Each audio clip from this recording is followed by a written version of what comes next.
the culture of healing. In regard to the restorative power of art, a distinction must be made between the experience of the reader and the experience of the writer. For the reader, a work of art can make a kind of mantra.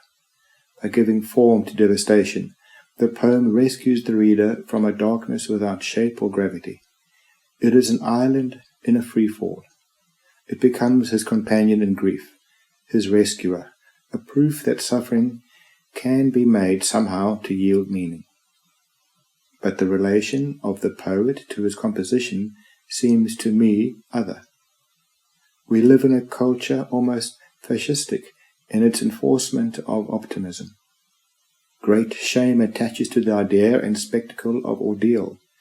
The incentive to suppress or deny or truncate ordeal is manifested in two extremes. The cult of perfect health, both physical and psychological, and, at the other end, what could be called pornography of scars.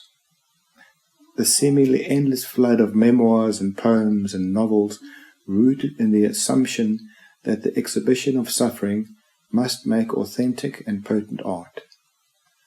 But if suffering is so hard, why should its expression be easy? Trauma and loss are not in themselves art. They are like half a metaphor. In fact, the kind of work I mean, however true its personal source, is tainted by a kind of preemptive avidity. It seems too ready to inhabit the most dramatic extremes, too ready to deny loss as continuity, as immutable fact. It proposes instead a narrative of personal triumph, a narrative filled with markers like growth and healing and self-realization, and culminating in the soul's unqualified or comprehensive declaration of wholeness, as though loss were merely a catalyst for self-improvement.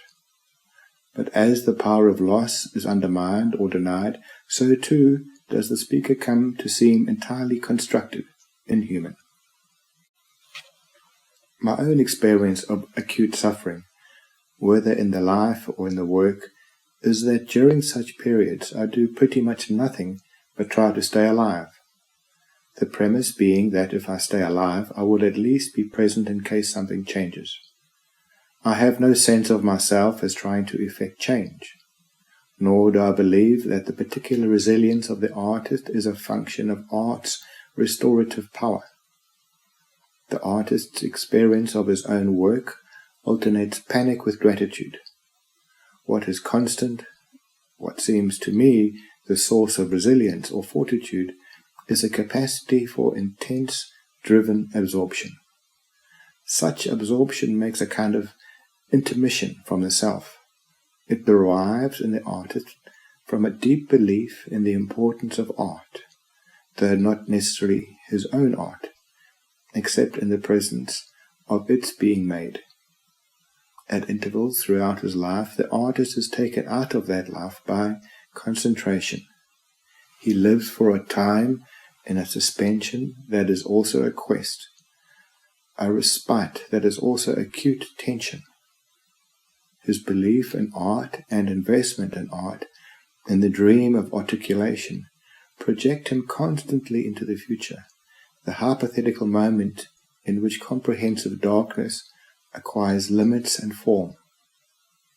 For nostalgia, it substitutes terror and hunger.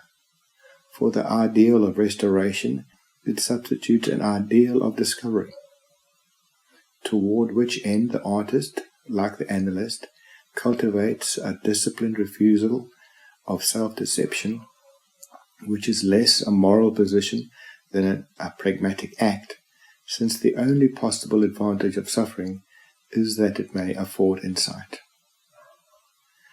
The great crime writer Ross MacDonald says that he, like many writers, couldn't work directly with his own experiences or feelings. For MacDonald, a narrator had to be interposed, like protective lead between himself and the radioactive material. For the poet, time suffices in that it introduces an altered perspective. but those works of art that can be traced directly to specific events, however long after the fact they may be created, involve the artist in a particular relation to these events.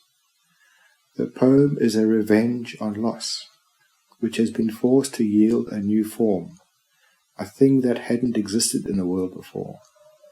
The loss itself becomes, then, both addition and subtraction. Without it, there would not have been this poem, this novel, this work in stone.